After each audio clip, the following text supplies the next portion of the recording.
The Future Diary has to be one of the most unhinged anime I've ever watched. Like, it was insane. Starts off pretty simple, it's kind of like a battle royal. You got a diary on a phone that like tells the future, a yandere, and like a whole bunch of wacky characters. And I have to slap a few of these on screen so you can see what I'm talking about. Mainly the dude with the cloth over his head. I always thought it kind of looked like an eyeball or something. And this character was also weird. Just go watch a few scenes from the anime that included this character in any way, and you can see what I'm talking about. Honestly, this entire video could be dedicated to the characters. All of them were just strange and unhinged, but I guess bonus points for having unique character designs. It doesn't get any better than a burlap sack on someone's head. The anime was honestly entertaining, like plot was pretty simple, but near the end it starts to heavily fly off the rails. Like to this day, I'm still extremely confused about what happened. And I mentioned that this anime was like a battle royal type thing, but I didn't mention the prize. Maybe money,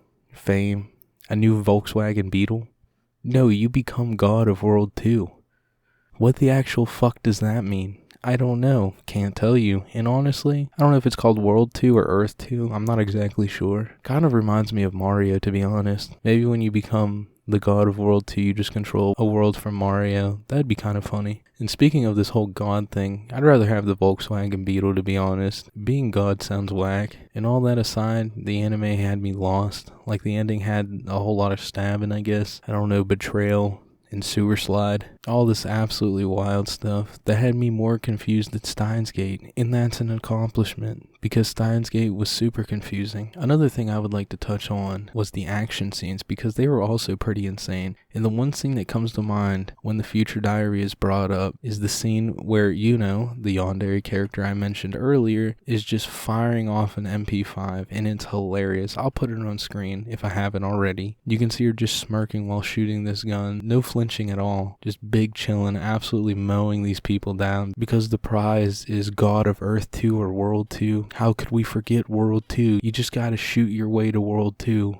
Electric Boogaloo. And this isn't even the only memorable action scene. In my opinion, most of the action scenes were memorable. Like, there was just so much blood and sheer violence. If I had to give the Future Diary a compliment, it would be for the action scenes. They were solid, in all honesty. The entire anime was a little on the edgy side. I would say they tried a little too hard, mainly with Yuno and like most of the other characters, to be honest. But that's not really a negative thing for me, because it kind of added to the anime. It's just a little out there, just a little bit. And I mean, hell, every anime has that edgy side to it. Tokyo Ghoul was just edginess slapped on top of itself. But like, I rather enjoy the Future Diary, because I like me some horror anime with blood and gore. That shit tickles my fancy. So I would suggest it to anyone who hasn't seen it yet, and be on the lookout. I'm sure I'll review the Future Diary before too long, because I have a few things I would love to dive into a bit further. And yeah, that's about it. Thank you so much for watching this video. Let me know your thoughts on the Future Diary down in the comments. Also check the description for all my links and more information on the anime. And don't forget to leave a like and subscribe.